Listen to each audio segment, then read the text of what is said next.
This man has conned women out of millions and millions of dollars. Thus, the Tinder Swindler. Let's talk about it. So, Simon Levi, aka the Tinder Swindler, is known for conning women from thousands and thousands of dollars, accumulating of over millions. And here's how he did it. By the way, this is a review of the documentary on Netflix. If you haven't watched it, go ahead. If not, there's gonna be some spoilers to it, but if you wanna watch it, feel free.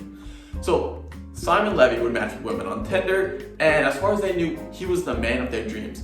Was driving Rolls Royces, he had a private jet. If they looked at his Instagram, he's always wearing name brand clothing. From what they could tell, he was telling the truth. He was the man that they thought he was. They thought he was an eccentric millionaire, billionaire with all this stuff. And then out of nowhere, he would kind of date them for a bit. They would fall in love with him, of course. And then he would send them messages like, hey, I'm in some deep trouble, blah, blah, blah. Can I borrow some money? Maybe let's conjoin our bank accounts and stuff like that. And of course, after falling in love with him, they would end up going along with it. They of course would be like, yeah, here you go. Here's a couple $1,000, here's a couple $1,000 here. I think one woman got even like over $10,000, just absurd amount of money for a random guy they met on Tinder. And then he would essentially ghost them, block them, never speak to them again, and take the money. It's a crazy documentary. It's crazy to think about that someone out there who's doing this. To be honest, if this was my friend and he came up and told me, he's like, yo, I'm the Tinder Swindler, it's one of those things where I'd be like, that's odd, that's illegal and bad, but is it bad if I want to give the guy props? That's a lot of effort to put into this. Like, if you put that much effort into maybe actually starting a business, maybe he'd actually be like an eccentric millionaire. Like, if my friend came up to me, he's like, yo, dude, I just clapped an 80-year-old grandma. I'd be like, you're my boy, so I'll dap you up, but that's no.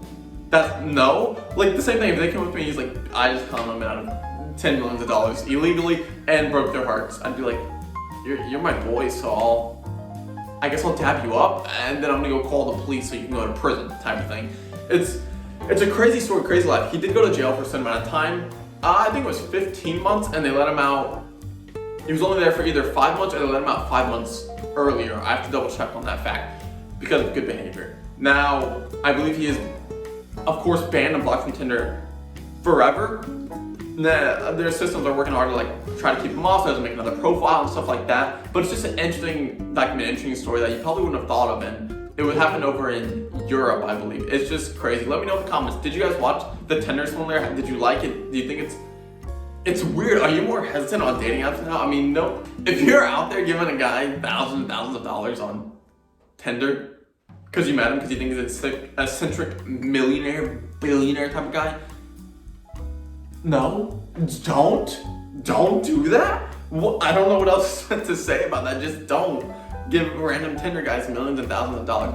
Now, I get it, he tricked them and they fell in love. Like, they would look on his Instagram and see all the private jets. He'd have them picked up in Rolls Royces. He would always be wearing like name brand clothing. He was essentially rich in everything he said he was, but he wasn't. And it's just, I need to be more careful out there, I guess. It's crazy. Let me know in the comments, did you guys enjoy this review? Subscribe for more. We're still in the phase 1 challenge. It's going on, it's crazy. I'm loving it. Are you guys hyped? Have you been following the challenge at all? Let me know in the comments. Did you watch this on Netflix? Did you guys watch Archive 81? Because I put out a video on that as well, and that show is thrilling and mind-boggling. I might even do a full series review on that as well. Thanks, guys.